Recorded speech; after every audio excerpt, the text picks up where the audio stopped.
Today is my last Remembering the Battle service as vicar of the Anglican Parish of Gate Par. I'm about to retire on May 26th and then, well, I'm not sure. And then what? So, to help me in this large transition, I'm reading a book about transitions entitled Transitions, very creative title, written by an American, and mostly it's been good, very helpful. But it begins by using the American story as a way of describing the culture in the USA around transitions. So the author describes the story of people leaving the old world with all its poverty and limitations, and then coming out to this nearly empty new world with all its potential, and then with the constant quest that better things lay just over the horizon, led to a culture being created of constant transition, unlike just about anywhere else in the world. Now, it might be because we sit on the site and I thought about the story of this place a lot, and it might be because I've been involved in the commemorations, the 150th and the 160th, and for the last 9 years we've offered this service. But it felt like there was something missing from that description. Like, for example, the story of the 700,000 Africans who were captured and enslaved and brought out from their old world to work in the British and then American colony, who were part of, they're not the full story, they were part of the 11 million Africans who were captured and enslaved and brought out to the Caribbean and the Americas as slave labour to enrich their European masters. And when those 700,000 came to initially the British colony and then the United States of America, they were legally defined after the mid-1600s when there was a law passed in Virginia that defined all Africans as slaves, with no hope of ever being anything else other than slaves.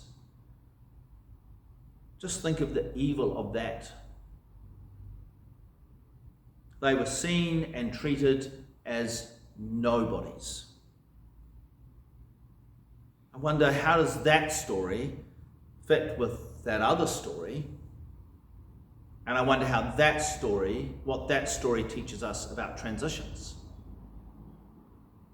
And then, of course, there's the story of the First Nation people, Native Americans, for whom this land, the United States, was their old world.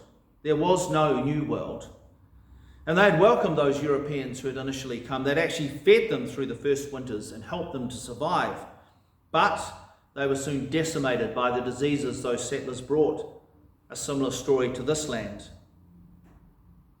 And those that survived were moved off their land to appease the greed of the new settlers. And some were simply obliterated, lost to history, and others were moved to new land that those settlers didn't want, that didn't fit their needs, leaving behind them a trail of dead on the way. And some of those tribes were moved more than once.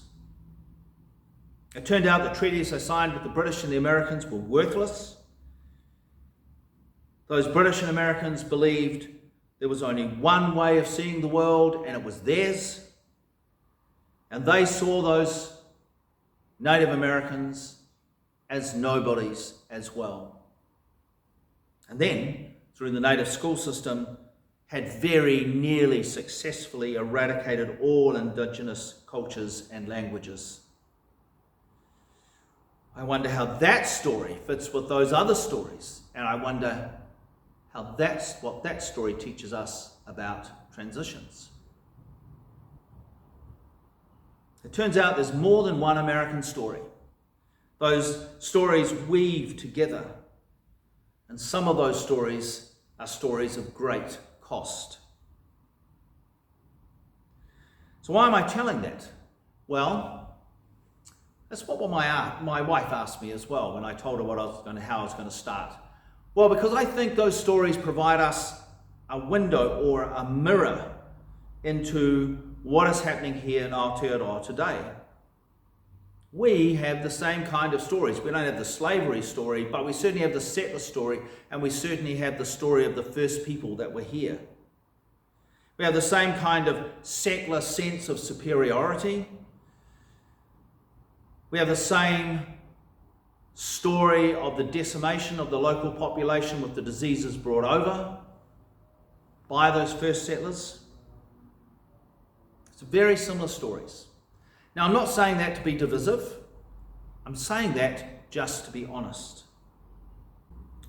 We began this service 9 years ago after the 150th commemorations. Those commemorations had a profound and life-changing effect on many of us here in Horitapu, St George's. So we wanted to offer this space as a way of carrying on what was started that year, as a place to be honest about why this happened, why this battle happened, to be honest about the consequences for those involved, especially for mana whenua. And so after offering this for 9 years, and as I look towards retirement, I want to offer these 3 reflections. The first is that we wanted to offer a place that acknowledged that there is more than one way, more than one version of the story of this battle, and this battle at Tauranga, and the consequences. This is a place where we are invited to hear those different versions, and not to be defensive about that, but simply to acknowledge there are different versions. Secondly, we wanted to provide a place that acknowledged that we learn about and experience these stories very differently. What do I mean by that? Well, 10 years ago, we were meeting regularly with representatives of the Otamataha Trust, including Piri Kohu, who died a couple of years ago, sadly. And we were meeting with them to see if there was a way that we could give our land to the trust and they would then give it back to us. We are now in a place where we would simply like to just give our land to that trust, but there are lots of machinations that we need to go through, so that is in the hands of our bishop at this point. But we are hopeful that we can find resolution to that shortly, in the next year, let's say. We'll just put that out there. In those conversations, Piri Kohu taught me about how we learn about these events in very different ways. I learn about these from books, and including the very good book by Buddy McKyree and Cliff Simons, just a little ad, which has been republished, and you can now buy it from good bookstores and from our office. But also from just sitting and listening to them as they talk about what they've learned about this battle. I'm interested in these events. I enjoy learning about them. I enjoy learning about history, but I particularly have enjoyed learning about the events that happened here. I think they are really important. Perry learned about these battles from people who had been told the stories by those who had been present when those battles and the aftermath were happening. That is a very different way of hearing the story. And he experienced those stories in a way that I can't even imagine. My great-great-grandfather may well have been here in 1864. He was out here, came out in 1848 with the 65th Regiment. The 65th Regiment was here. I'm just not sure if the whole regiment was here, and if not, if he was one of the soldiers that was present. There are simply no family stories about that. This battle did not change the story of my family in any way, shape or form. But as I have sat and listened to Buddy and to Perry, as they have described the grinding poverty caused by the land confiscations and the gifting of the Te Papa block by the CMS Land Board to the New Zealand government, with the dispersion of Ngāi Tamarāwaho in particular seeking to work just to survive, going from people who exported food to people who could not even grow enough food to feed their families, having to leave this place to look for work to feed their families, with all the loss of connection to whenua, land, marae, hapu, iwi, their tūranga waiwai, the loss of connection to all that shaped their identity and their sense of who they were in the world, with all the cost to that, the massive cost, emotional, psychological, social, and economic. Those costs still being felt today. As I heard them talk about that, I realized that we experience these stories in very different ways. Sometimes I hear people tell the story and they include details that I think, ooh, did that really happen? And then I think, I wonder what lies behind that version of the story. And often it's just the sense of devastation that these stories bring. And so in telling it with those details brings that sense of devastation in a way that my telling simply doesn't do. Sometimes it's just the sense of offence that these battles and what happened afterwards even had to be fought. These aren't just different stories. We experience these stories differently.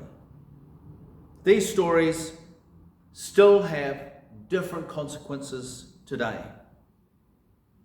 and we respond to them differently.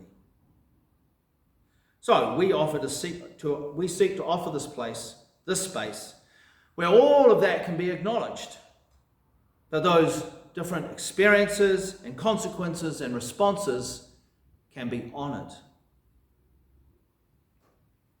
I'd like to suggest that there is one last component to all of this, and that is the component of culture. We make meaning of these events from our different cultural perspectives. There's been a lot of talk lately about race. In fact, somebody even said that to focus on race is divisive and corrosive. I'd like to humbly suggest that actually talking about race is a red herring. I mean, genetically, you and I, Māori, Pacifica, Pākehā, wherever we come from, we are pretty much identical genetically. Racially, we're the same. Culturally, we are very different. Here's an example. About 25 years ago, I was invited to teach a course about community groups at the Bay of Plenty Polytech. And I didn't design the curriculum, I just had to teach it. Somebody else had designed it, and part of the curriculum was about culture. And I felt hugely underqualified to teach that, so I brought in a wonderful Māori woman who I'd met through mutual friends. And she was much better qualified, and she always began by asking people, what would you do if you won lotto? What would you do if you won lotto? Well, the answers were always about the same thing. For the Pākehā students, we would say, well, I need a new house, I need a new car, I'd like to go on a holiday, like a holiday home. I could buy some gifts for my families, help them out, some things that they need. I could invest some into church or community, and then I'll invest the rest for the future.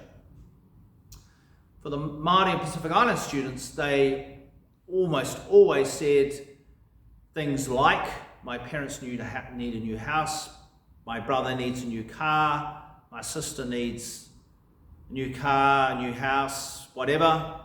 My cousins need this, other members of the family need this, our community needs this. And then if there was anything left over, then they would talk about what they could get for themselves.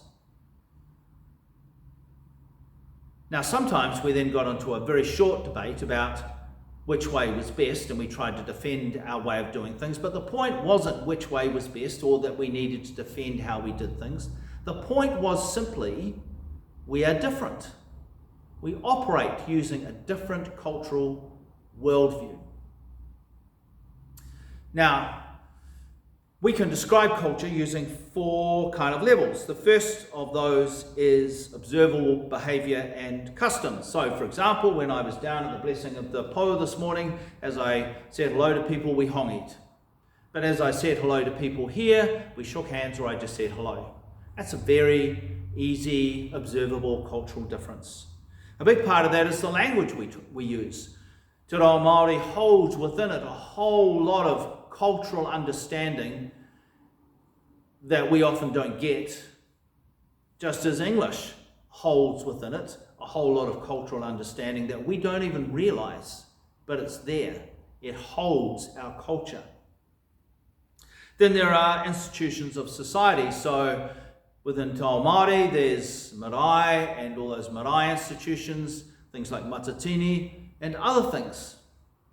Within the Pākehā world, I don't know what they are anymore. There used to be church, sports clubs, service clubs. I don't know, but they're all losing ground. They're all fading, and I'm not sure what's going to replace them.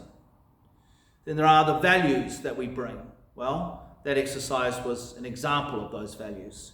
And lastly, there's the worldview, which, for example, how we see the world. Do we see it, for example, as a resource that we can mine and profit of for our economic gain, or do we see it as a living entity that we then act as kaitiaki or guardians of, preserving its integrity and its life, because our life depends on its life? Very different worldviews. Now, we could again get into discussions about which way is best, and lots of people want to do that, but actually I just want to say no way is best. They're just different, and we need each other, and we need to acknowledge that we are different and that we need each other, and we need to make space for each other.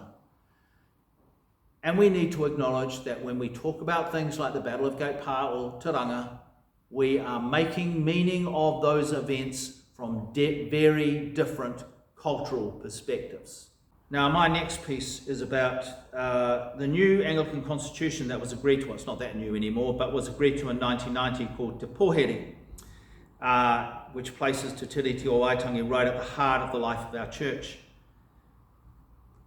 But the food waits, so I can't talk too much about that. I just want to say that what that constitution did was it acknowledged that we come from different cultural perspectives, and it created a church where each cultural entity within the church can run its life according to that culture, to that way of seeing the world. So, for example, if you come to this church, it's tikanga Pākehā, we use English, we make decisions in a very Pākehā way. The way we engage with our wider community is with the Pākehā institutions. If you go to the Māori church, the Māori Anglican church in Mangatapu, and anyone can go there, anyone can come here, but when you go there, you know that they're mostly going to use Te Reo Māori, and they will make decisions and order their life in a very Māori way, and the way they engage with their wider community is through Māori institutions and through things like tangihanga. So that's a very different way of being church from the way we are church. Neither way is better, they're just different. And so Māori can now run their affairs in their own way, and we can run our affairs in our way, and there's also a Pacifica, because we also have an Anglican church in Samoa, Tonga, American Samoa, and Fiji, with Anglicans in Auckland, so all part of that. Again, operating in a Pacifica kind of way. Now, the important thing about that is, how do we hold our life together? So when we are in a 3 tikanga context, there are some basic rules. The first is that no tikanga, no culture holds sway. Up until 1990, if you had asked any of the Pākehā there, they would have said, our culture is the proper way of doing things, it is the norm. After 1990, no longer the norm. We have had to negotiate, we have had to be challenged and be challenging, and for those of us who have been lucky to be in that context, we have found it mostly life-shaping and glorious. No culture is the norm. We have to negotiate how we order our life in those 3 tikanga contexts. And as a result of that, we have this cross that's up here on the screen. a woven cross, a whāriki. Now, in that cross are elements of each of the three tikanga. And on their own, they're okay, but weaved together, they are something that is vibrant and beautiful and strong and unique. There is no other Anglican church in the world that has a symbol like ours, because ours is a weaving together of our different stories, our different experiences, our different responses to those experiences, and our different understandings of those experiences. And they're not just three kind of neat things that are weaved together. If you weave harakiki flax together, there's always the edges that they aren't nice and tight and tidy. There's always those, those threads that come off there, and when you weave them together, they kind of get all jangled up together. They are weaved together, and it becomes a new thing, which is more than the sum of its parts, and it becomes something quite beautiful. It is the same for us. Yesterday, I was lucky to go to the lecture at the Elms, given by Dr. Lindsay Head, who talked about some of the letters that Archdeacon Brown wrote on behalf of the fighting chief, Te Waharoa. And she talked about when those letters were written, Te Ao Māori was at a crossroads. There was no going back. But what was the future going to look like? And she talks about how we can see in those letters the important work among ngā iwi o Aotearoa, renegotiating Tauranga, renegotiating their worldview, renegotiating the knowledge and how they understand their place in the world. I want to suggest that we are now at an equally important crossroad in the life of this land. We are once again having to renegotiate how we see ourselves and how we understand the stories of this land. We can, and there are many who would suggest that we do this, just kind of pick on one cultural stream and their understanding of the stories and say that's the right way, that's the way we'll do it, and no other way. Or we can do what that cross suggests, what the whakatauki from Kingi Tawhio suggests, that we weave all of these stories together. You'll remember last year, those of you were here, that I wrongly attributed this whakatauki to somebody else, and I was then told off, which I should have been. I'm acknowledging that I got it quite wrong. Kingi Tawhio said, ko tahi te kouhau o te nira e te kuhuna ai te mero mā, te mero pango, te mero whero. Through the eye of the needle past the white thread, the black thread, the red thread. We could, as some would suggest, hold those threads at arm's length and say one of those threads is the right thread, the proper thread, we should just hang on to that thread. Or we could do, as Kingi Tawhio, as our whāriki cross on the screen there suggests, weave those stories together. Because when we weave them together, we have something that is stronger than those individual threads and more resilient than those individual threads, and is much more beautiful and unique to this part of the world.